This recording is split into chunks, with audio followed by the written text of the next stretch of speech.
In part 1, I demonstrated the creation and modification of masks.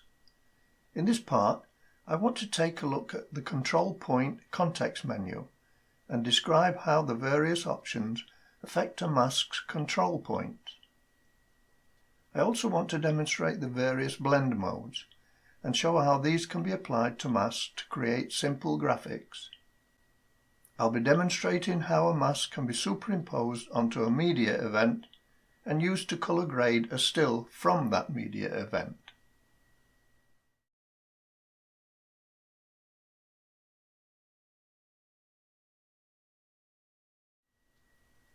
I'll make a start by creating a new composite shot.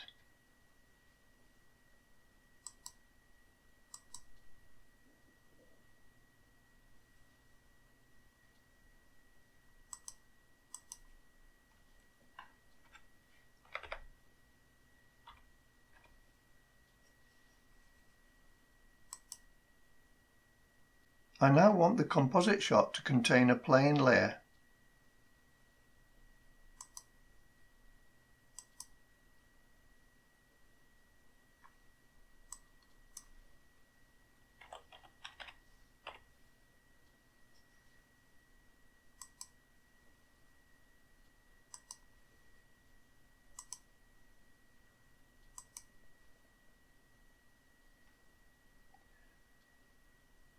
I can now draw a star mask.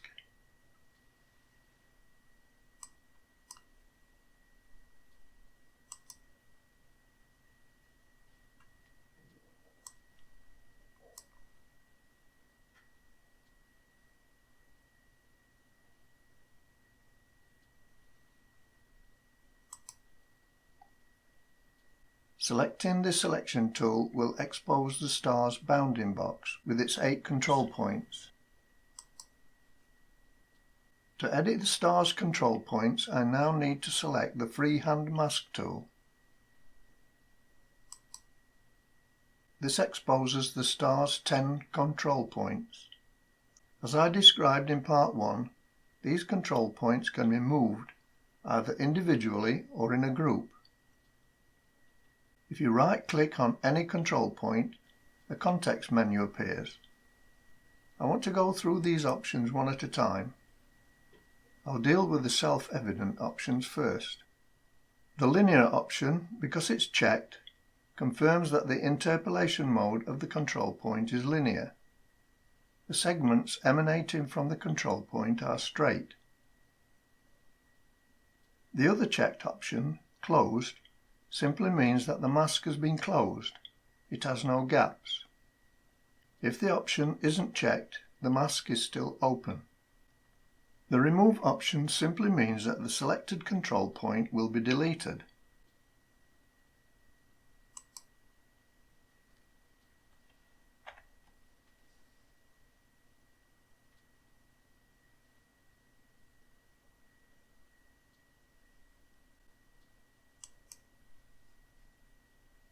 The invert selection option causes any selected control point to become unselected and any unselected control points to be selected.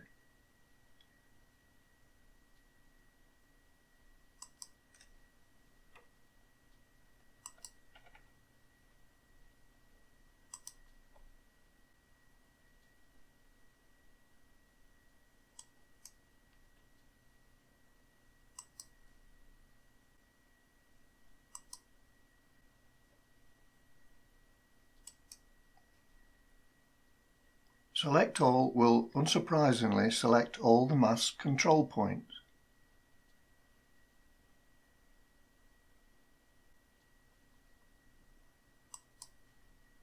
You will notice that this will also display the bounding box, allowing transformation. Note that when all control points are selected, the option to invert the selection is unavailable.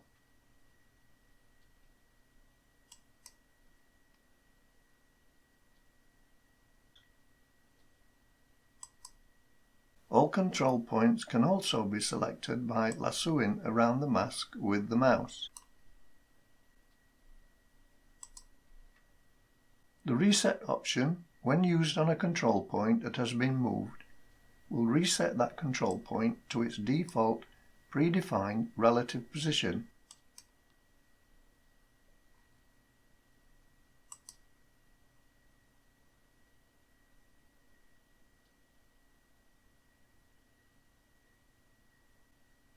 The locked curve option converts the control point into a Bezier curve. Each Bezier handle will move in unison, but in the opposite direction.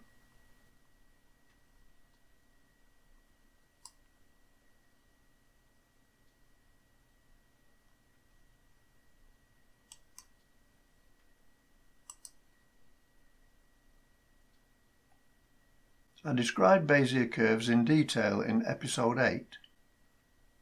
The Unlocked Curves option creates a Bezier curve, but the handles will move independently.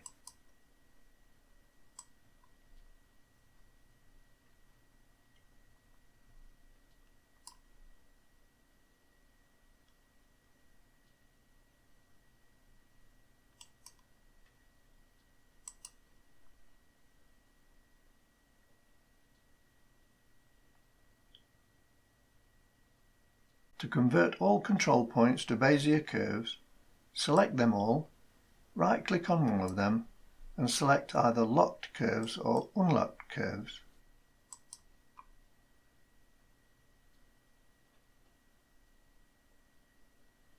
This will also expose all the Bezier handles.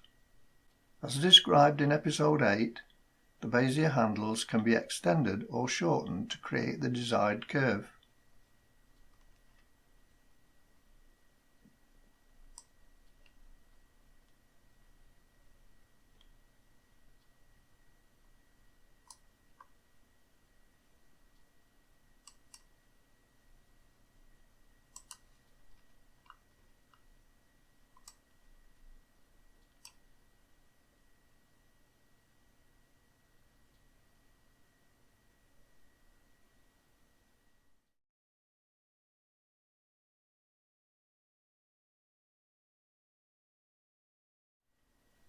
One of the practical applications for masks is the creation of graphics. These can be useful for highlighting objects in a video. You'll have noticed that in my tutorials I use a number of these graphics to emphasize various options and controls. These were created using my NLE of choice, Vegas Pro. Although the masking capabilities of Hitfilm aren't on a level with Vegas Pro, with one or two workarounds, it is possible to achieve similar results. I'm going to demonstrate this by creating a simple frame consisting of two masks on a yellow plain layer. First though, I'm going to repeat the warning I gave in part 1. If you intend to draw more than one mask, make sure that the viewer panel is selected before you do. In this version of Hitfilm, version 2022.4, and the previous version, 2022.3, if you attempt to draw a second mask in the layer panel, Hitfilm will close without warning. The viewer panel is currently selected, so I'm OK to start drawing the masks.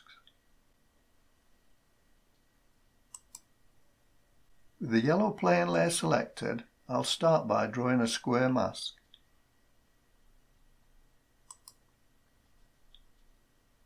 To make it a square, I hold Shift down while drawing.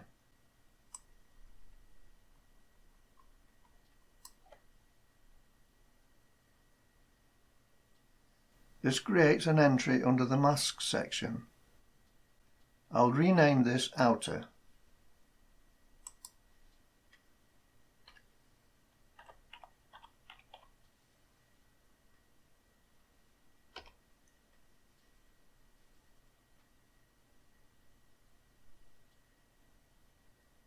Now I can draw a second square smaller than the first and call it Inner.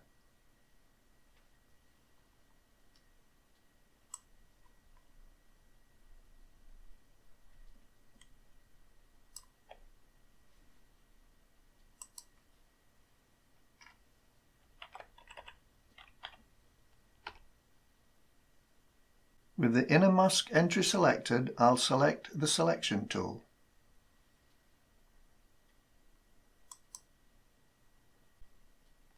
I can now grab the mask and move it over the outer mask.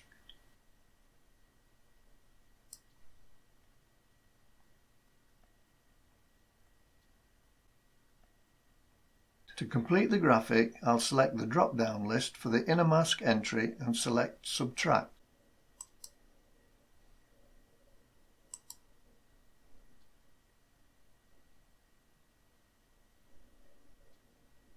The options in this drop-down list are called blend modes, and I'll be talking about these shortly. Now, the problem occurs when you want to move the graphic. Unfortunately, Hitfilm doesn't allow you to select both masks and group them, as is possible with Vegas Pro, so a workaround is needed. A method you can use is to move each mask in turn to the new location.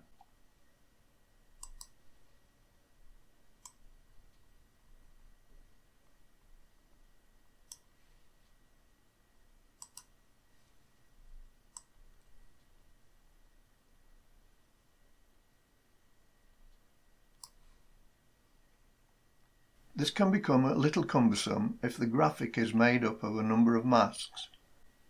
An easier method is to move the whole plane layer using the on-screen control or its transform parameters.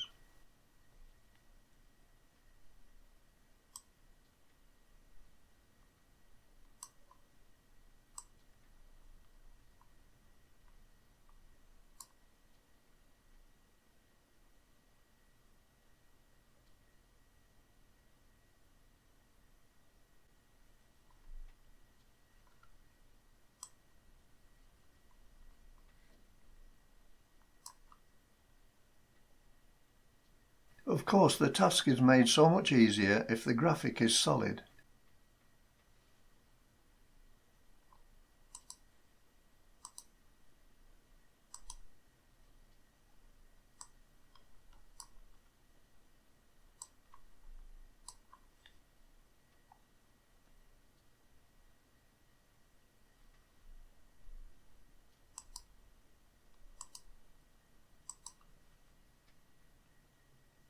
This is an arrow graphic I quickly created. It's solid, so can be moved, resized and rotated easily.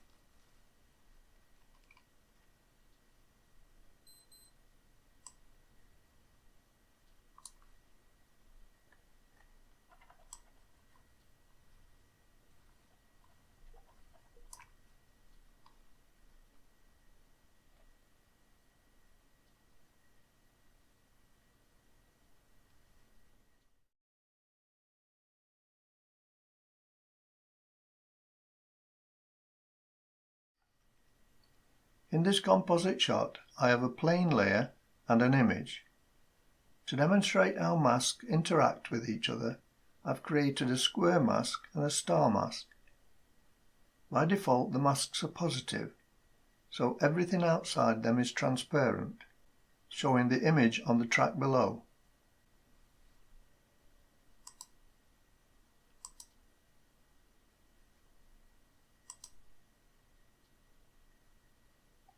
If I move the star mask so it partially covers the square mask, you'll see that there's no interaction at all. If we ignore the invert mask button, which simply reverses the way the mask functions, there's a drop-down option list next to it. This is the blend mode option, and by default is set to add. When both masks have the default add blend mode, they will merge with each other. Let's look at the other modes. The top mode, None, causes the mask with that mode to be hidden.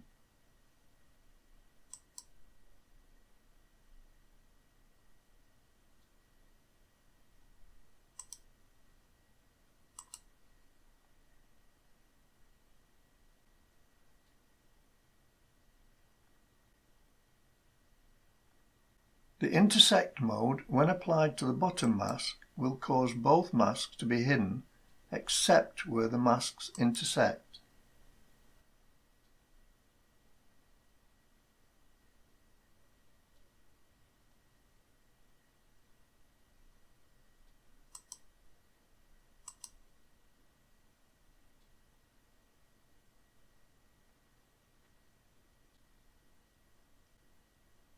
The subtract mode, when applied to the bottom mask, will cause that mask and part of the other mask that it covers to be hidden.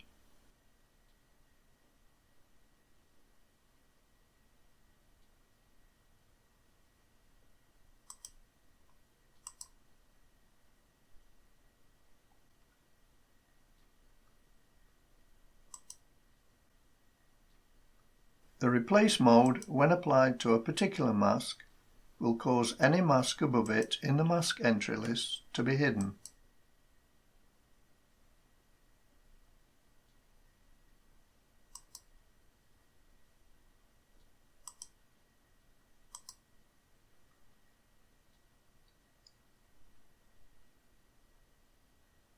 The two modes lighten and darken are only applicable where the masks have different opacity levels. Understanding the relationship between these two modes and the entry position of the masks is quite difficult, so I won't deal with it here.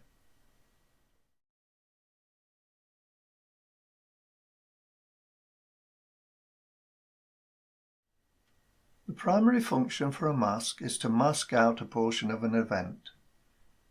This means that the portion masked out will become transparent, allowing the layer immediately below it to show through. Which part of the event is masked out depends upon whether the mask is a positive one or a negative one. A positive one will mask out everything outside the mask, so all of the layer underneath will show except the mask. A negative mask will mask out the area inside the mask, showing the layer underneath. To demonstrate one of its uses, I have a composite shot I created earlier. The shot is made up of two events of the same video clip. A flyover of a butte in Montana. I wanted to adjust the colour of the butte without affecting the rest of the scene. To achieve this, I created a freehand mask on the top event around the butte and inverted it.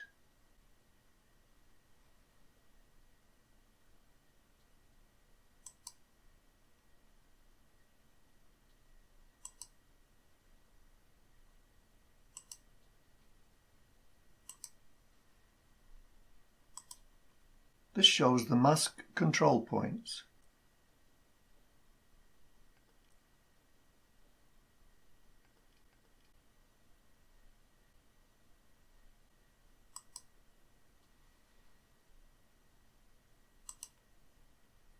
I then added a slight feather to the mask edges.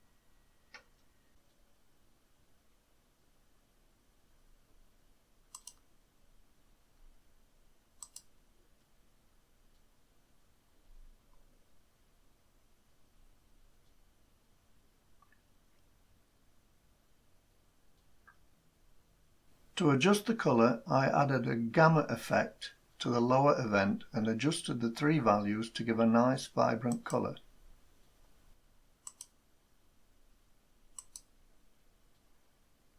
You can see the difference when I disable the mask.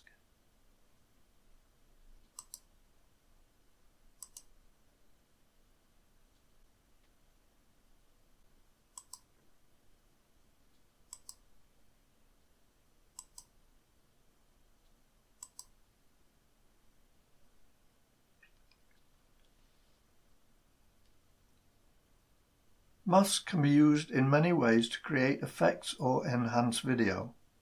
I've shown how a freehand mask can be used to colour grade an object for one frame of a video. In the next part, I'll show how the mask can be animated so that the object is colour graded through the whole video sequence. I'll also show how a mask combination can be animated, then made to follow a moving object. If that doesn't quite make sense, join me for part 3 and all will be revealed. Thanks for watching. Until the next time, bye for now.